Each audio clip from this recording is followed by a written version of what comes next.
Guten Tag, BMW. I don't know what that was. I just got all excited by the German machine. Yeah, sorry. Well, what are we doing today? Today, I've got quite the experience with BMW R18. And as will become painfully obvious shortly, I did a load of filming with it the other day and had my first ever SD card corruption, lost a lot, and so now it's in the future, but it's not in the future, it's still in the past by the time you watch it. Basically, it's going to be really obvious. I'm stood in front of a different bike in a minute. So, let's get on with it.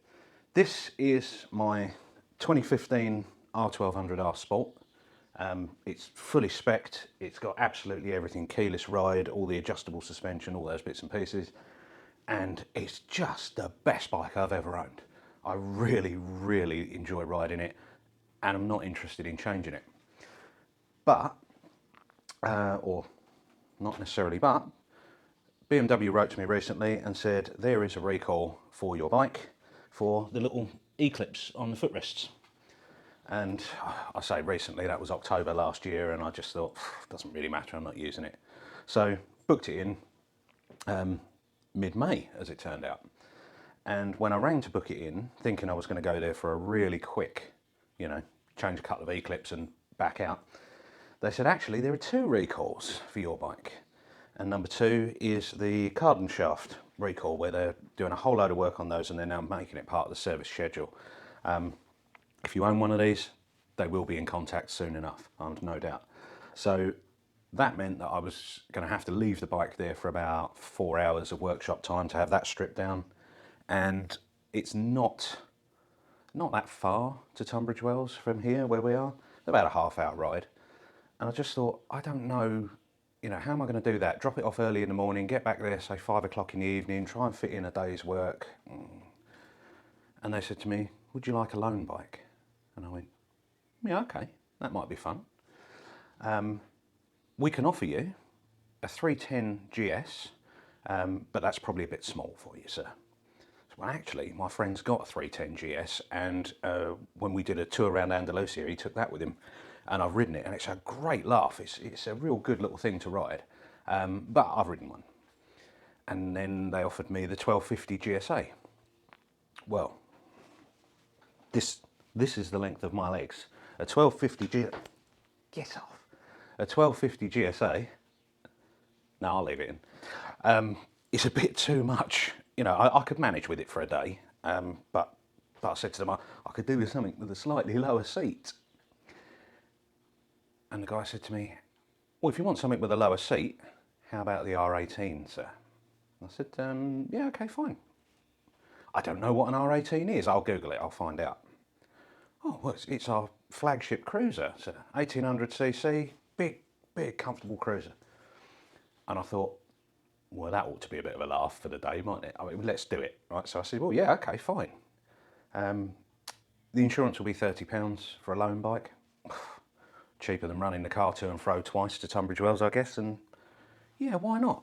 So I booked myself a day off and rode over there to collect it and drop this one in.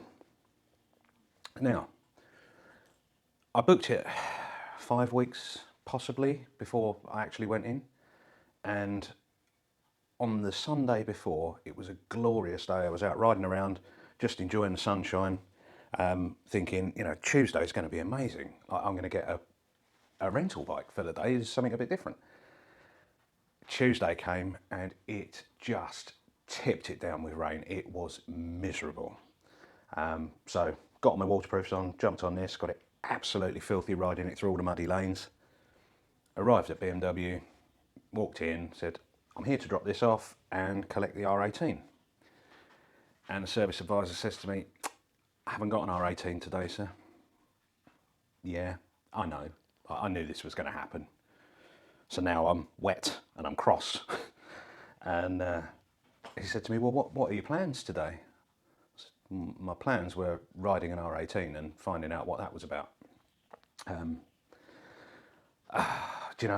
was a little bit I was a little bit immature about it, and I was frustrated, and I let that show, and I had to go and apologise to her. I said, look, that wasn't fair. It's not your fault. You didn't do this.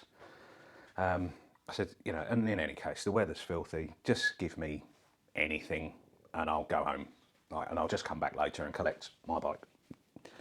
And I sort of thought to myself that realistically, an R18 isn't my cup of tea. It's not really my thing. Doesn't matter. So I went and made myself a coffee, and while I was drinking my coffee outside, the service advisor came out and found me.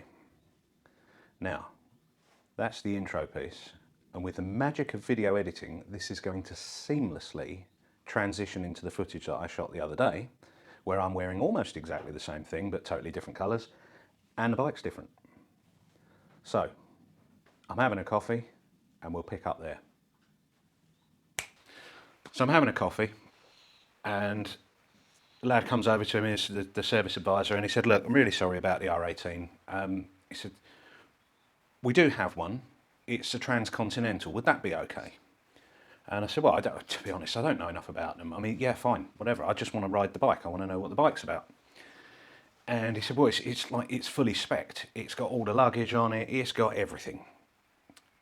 I said, oh, okay, yeah, I'll take that. That seems, you know, that'll be fine. He said, yeah, we'll just make sure it starts. Bit weird. And do the tyre pressures, and then we'll get it ready for you. So, okay. Well, guy walks up into the showroom, gets on a brand new bike, starts it up, big cloud of oil smoke where it's been sat around for a while, and he said, yeah, we'll go and just do the tyre pressures, I say. All right. Rode it round to the workshop, came back with it a few minutes later, said, yeah, it's all ready to go. Please be careful, no one's ridden it before. So, well, hang on, you've just taken a brand spanking new bike out of the showroom. He said, well, it's registered, it's ready. You can ride it, but bear in mind the tyres haven't been scrubbed in, it's raining, just, you know, just for your own safety. Oh, okay, well that's fine with me. Not too worried about the weather side of things, but it's brand new, and I've just absolutely plastered mine in muck riding it through the lanes. You really want me to do that with this? And they went, yep, that's on us, it's our mistake, we'll clean it when you bring it back. When I got home, this had 23 miles on the clock. That's what it's done, 23 miles. Oh, it's so bad. I feel really bad about the mess of it. However, it's still tipping it down with rain out there. I've still got it for a day. I've paid for the insurance. I'm going to put fuel in it, and I'm going to ride it. And I thought, you know what? Let's just take you along. Yeah, it's a filthy day, but it's a bit of fun, right? So let's just get out and have a bit of fun. What I'll do first, though, I'll give you a tour around this thing because I'm in awe of it. These are not my... It's not my kind of thing, I'll be honest. It really isn't. I used to love sports bikes when I was younger and a shape that I could ride them. And these days I'm more about the muscle bike, you know, a bit more comfortable, sit up, and that's that. But given the opportunity to have a ride of this, I just couldn't not take it, could I? So it's a little bit weird for me. It's taken a bit of getting used to, fair enough. But what a fantastic opportunity. Absolutely fantastic opportunity. So I'm going to make the most of it. I've got to.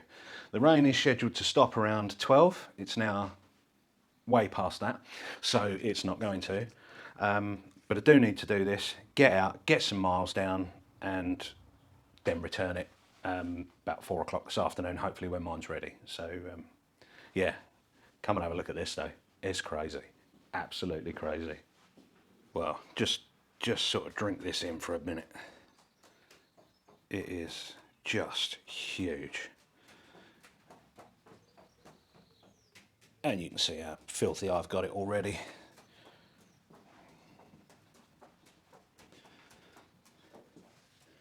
There's your money shot BMW 1800cc twin.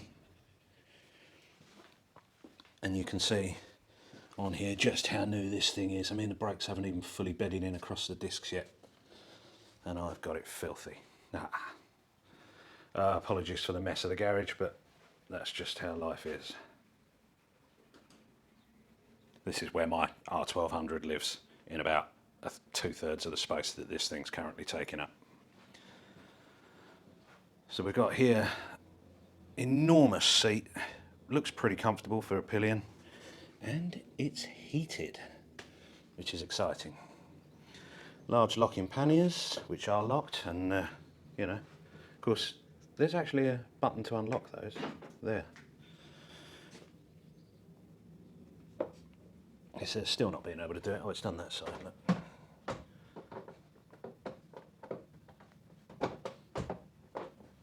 No, it's locked it. Right, I've messed that up. There we go. That's only locked that one. I've got something in the way. Around the back here, we've got the big luggage. Ooh. I have to really push that. And just my waterproofs and some bits for the day dumped in there, and obviously some audio and video equipment shortly. On the side here I've just put my Manfrotto arm so I can get my camera on there. It's about the only place I could find a bracket that wouldn't touch any of the paint because I'm so terrified of doing damage to it. And there we go. Anyway, quick walk across the controls. It says, climbing on. There we go. Look at the size of this dash. It is unreal. I'll stand it up.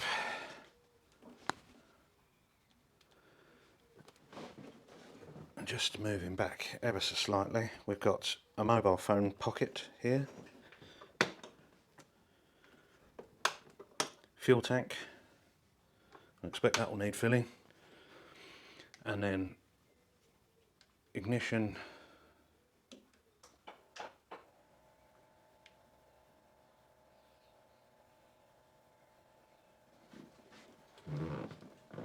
Stand up. It's so heavy. 437 kilos, I think, according to the book. The size of this thing. And we've got, of course, the usual BMW rotary wheel, navigation, all that in our menu system on the screen. And then we can just sort of flick through. I haven't bothered connecting my phone to it or anything like that. Yeah, I can turn the radio story about the and then turn it off because that's extremely loud, and of course we can't do anything with it, but we've got the Marshall speakers.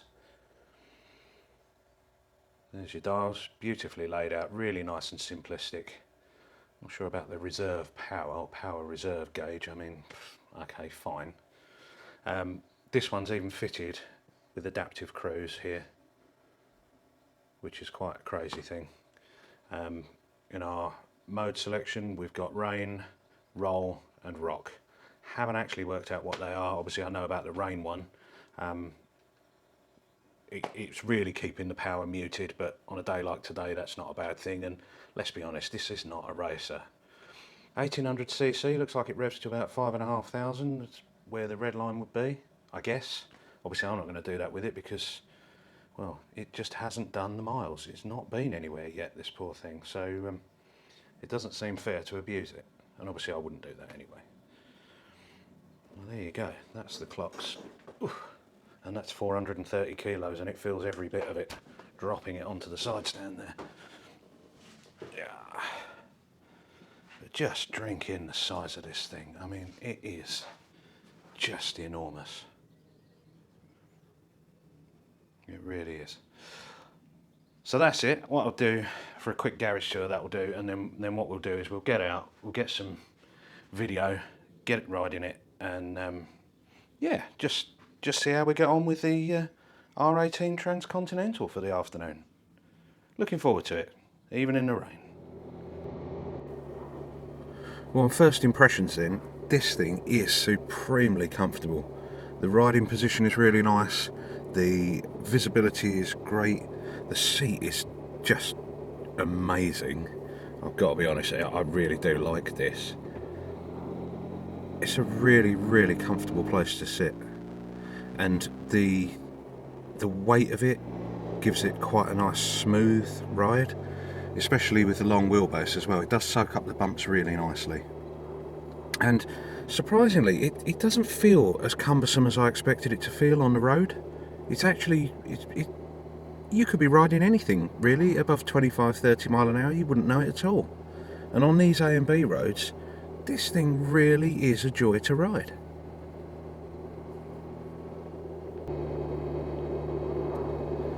The handling on it is pretty good. It feels sure-footed in the corners.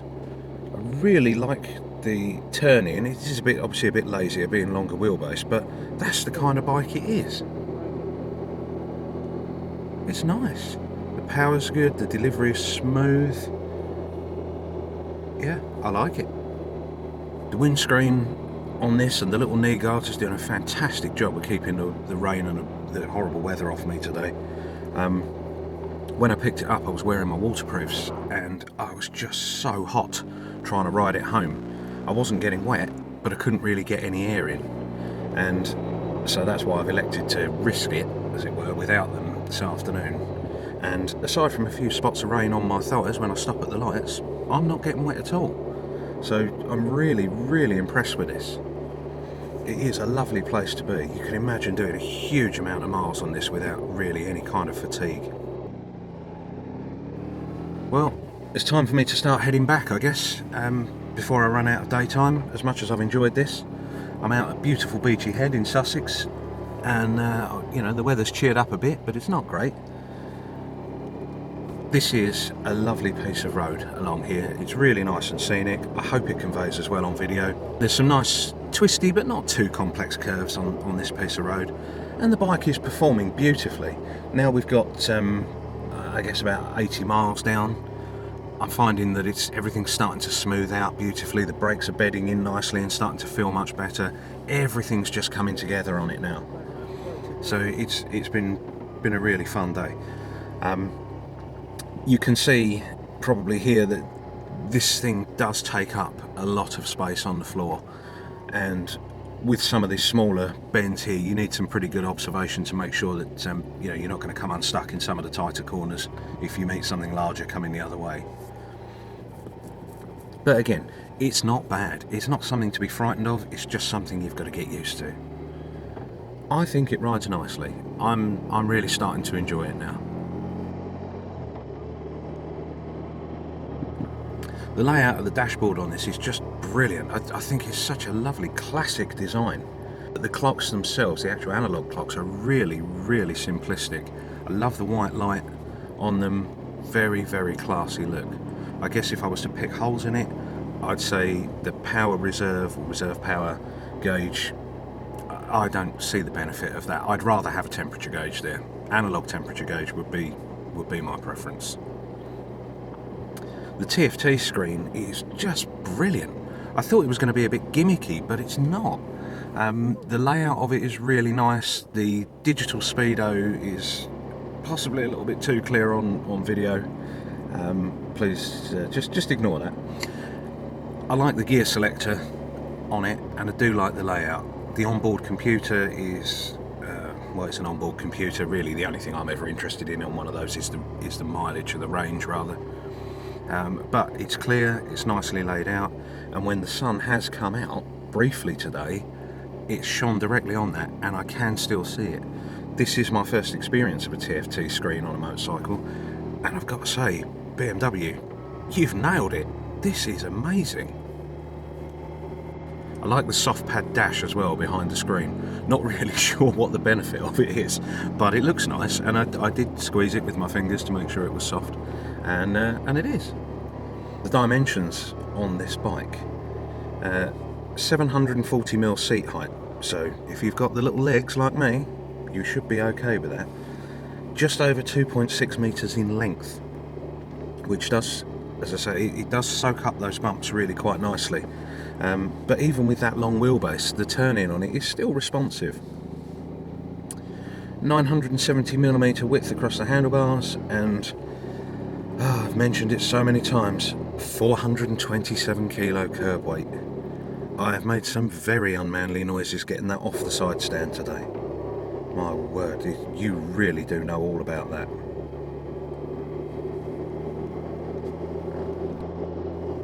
For a factory exhaust system, this thing sounds the business. I really, really like the little pops and bangs on the overrun. They're not loud, but they are definitely there. It's got such a lovely presence about it, and it would be good for doing big mileage. Not too in your face, not too loud or brash, but definitely a little audible reminder of exactly how much of a special machine you're riding.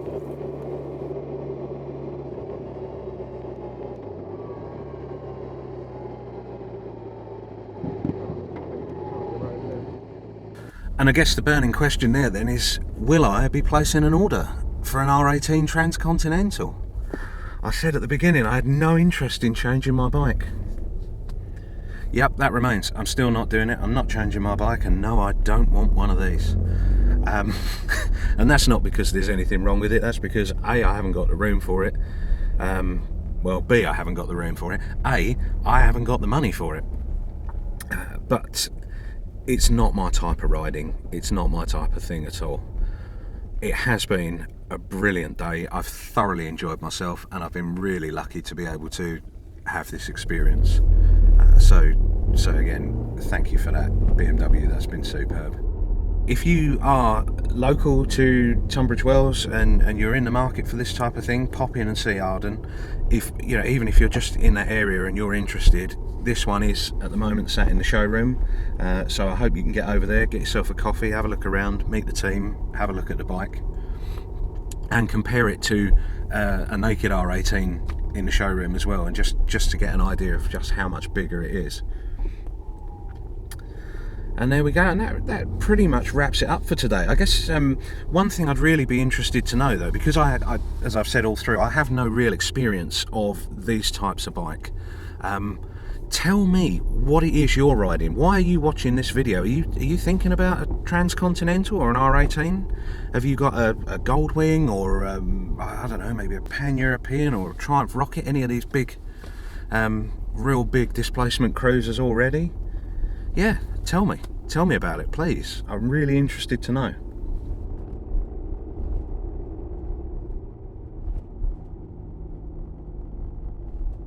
Well, that's it. I'm back at Arden Motorrad in Tunbridge Wells to collect my bike. That's here. It's done. It's all had all its recalls and it's ready to go home. And that brings me to the end of my experience with the R18 Transcontinental, which I'm a little bit sad about now, to be honest. Now I've had it for a whole day. I've really enjoyed it. I've really enjoyed it. So huge thank you to the team at Arden Motorrad for their help and support today, and for getting me out on this R18 Transcontinental. I'm sorry about the state of it again. I do feel terrible for the valeter who's got to deal with this. But there we are. That's life. So there it sits. That's it. We're done. Now I've got to drop the keys in, collect mine, and then see which one of the team here are willing to jump on it and run it into the workshop, or at the very least the valeting bay. There seems to be a lot of arguing about who's going to do it, and it's not because everybody wants to. They don't, any of them seem particularly comfortable to jump on it and ride it around. But hey, what a great day. And that's going to do it for today. I'm going to jump on my R1200R over there, which is going to handle like a sports wasp on the way home, I would think. Thank you again for watching. Really appreciate it. And I'll see you in my next adventure, I hope.